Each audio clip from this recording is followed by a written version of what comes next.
Loris lab Q3 FY26 का जो result है, रेवेन्यू ग्रोथ जो है वो 26% से इंक्रीज हुआ है।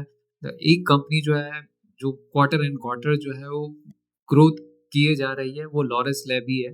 परफॉर्मेंस जो है वो एस्टिमेट जो है वो सारे जो है वो मैट्रिसेस में जो है वो एक्सलेंट रहा है। रेवेन्यू ग्रोथ जो है वो 1778 crore, strong year year jump जो है that is 26% from 1415 crore. Quarter and quarter growth from 1653 crore. EBITDA जो है वो 68% ईयर ऑन ईयर जो है वो इंक्रीज हुआ है।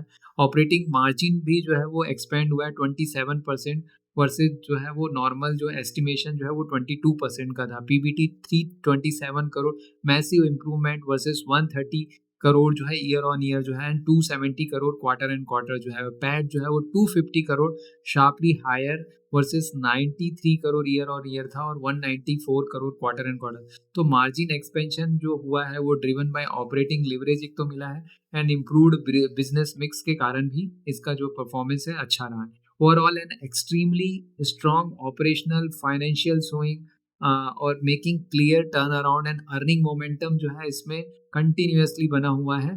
तो लॉरिस लैब का जो है वो देख सकते हैं, रेवेन्यू जो है वो 1778 जो है वो, ग्रॉस EBITDA जो है वो 27% से जो है वो इंक्रीज किया हुआ है। नेट प्रॉफिट 252 करोड़ रहा है।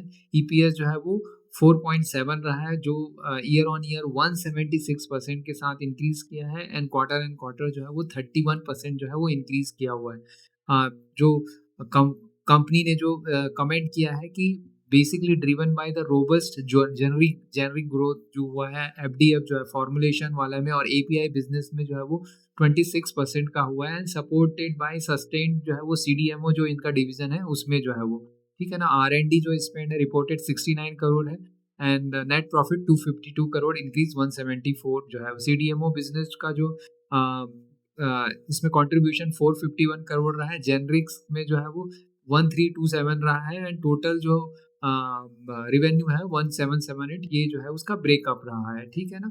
सो टोटल जो CDMO जो है वो 23%, 25% रहा है, जेनरिक 34%, एंड जो इसमें जो है वो जेनरिक API जो है वो 41%। मार्केट कंटिन्यूसली जो है वो रेवेन्यू जो है वो क्वार्टर एंड क्वार्टर जो है वो इंक्रीजिंग मोमेंटम में है। तो एक EBITDA margin and gross margin is also continuously from FY24 से 49.8 से 60.9% हो गया है FY26 में, है ना, इस क्वार्टर में। सो कंटिन्यूसली ऑपरेटिंग मार्जिन एंड जो है वो ग्रॉस मार्जिन जो है वो भी कंटिन्यूसली बढ़ रहा है। So company is doing everything to in the growth momentum जो है। तो एक स्ट्रॉन्ग जो है वो